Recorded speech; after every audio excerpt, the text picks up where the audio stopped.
Well, I guess this is what I get for being optimistic.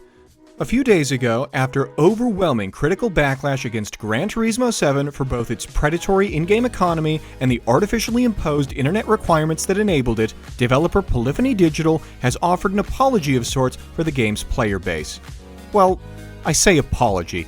The statement is described as an update, and neither Polyphony nor, more critically, publisher Sony take any real responsibility for what is, objectively, a deliberate decision that they made to push microtransactions and therefore, their fault. It's the typical corporate apologia, and though the wording is a bit different, the ultimate message is still the same. We hear you, we missed the mark, and so on and so forth. We've all heard this same song and dance before a million times from a million other AAA game developers and publishers. You know, Blizzard had the opportunity to bring the world together in a tough Hearthstone esports moment about a month ago, and we did not. We moved too quickly in our decision-making, and then, to make matters worse, we were too slow to talk with all of you. I'd be lying to you if I said that what's happened with Battlefront and what's happened with everything surrounding loot boxes and these things haven't had an effect on EA as a company and an effect on us as management. We can shy away from it and pretend like it didn't happen, or we can act responsibly and realise that we made some mistakes and try to rectify those mistakes and learn from them. I am truly sorry to everyone who was hurt.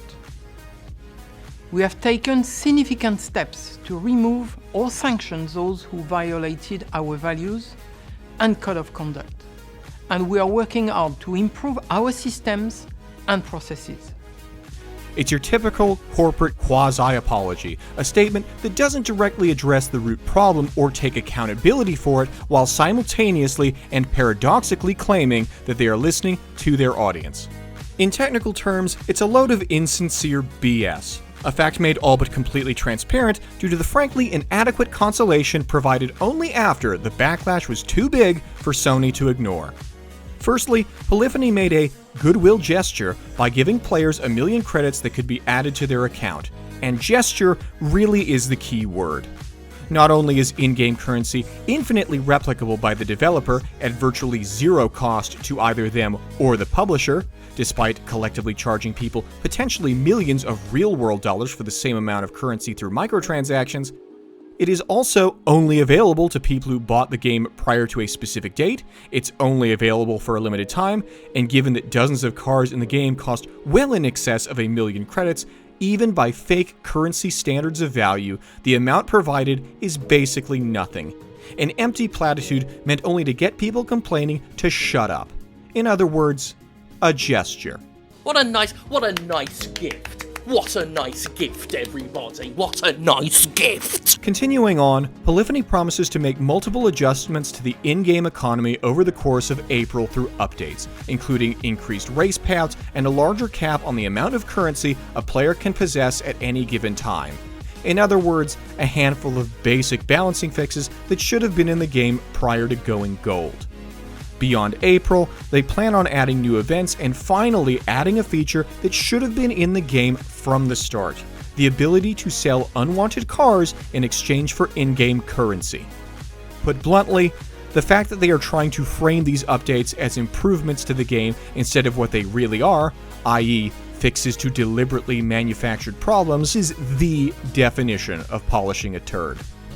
Beyond just being disingenuous and underwhelming, this non-apology is also an underhanded attempt to maintain the game's anti-customer, neoliberal status quo, as it makes a large amount of nominal changes simply to ensure that nothing has to fundamentally change.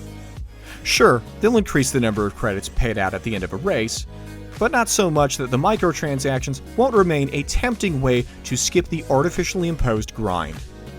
More cars are going to be included in the used and Legends dealerships, but Polyphony hasn't said how many more will be included, and the artificial scarcity inherent in those dealerships will still be there, along with the FOMO meant to coerce players into buying microtransactions. The intrusive monetization is slightly more tolerable, sure, but it's still there, along with the draconian DRM that made it intolerable in the first place. Once the heat dies down, Polyphony can make the game excruciatingly grindy all over again, at the behest of Sony in the name of short-term financial gains.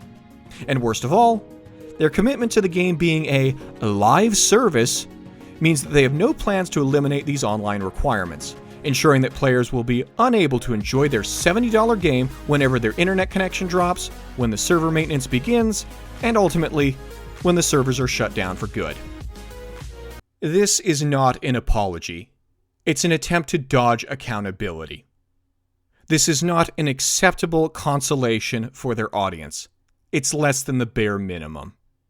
Now, more than ever, we need to continue voicing our disgust with this flagrant disregard towards the player experience in Gran Turismo 7, both to pressure Sony into allowing Polyphony to actually fix the game and to ensure that nothing like this can ever happen again. If these companies really want to build, as they claim, the best racing experience possible, we all know exactly what they need to do. Remove all microtransactions and DRM from Gran Turismo 7. Anyway, thank you for watching. And as always, thank you for joining us in the classiest cavern on the World Wide Web.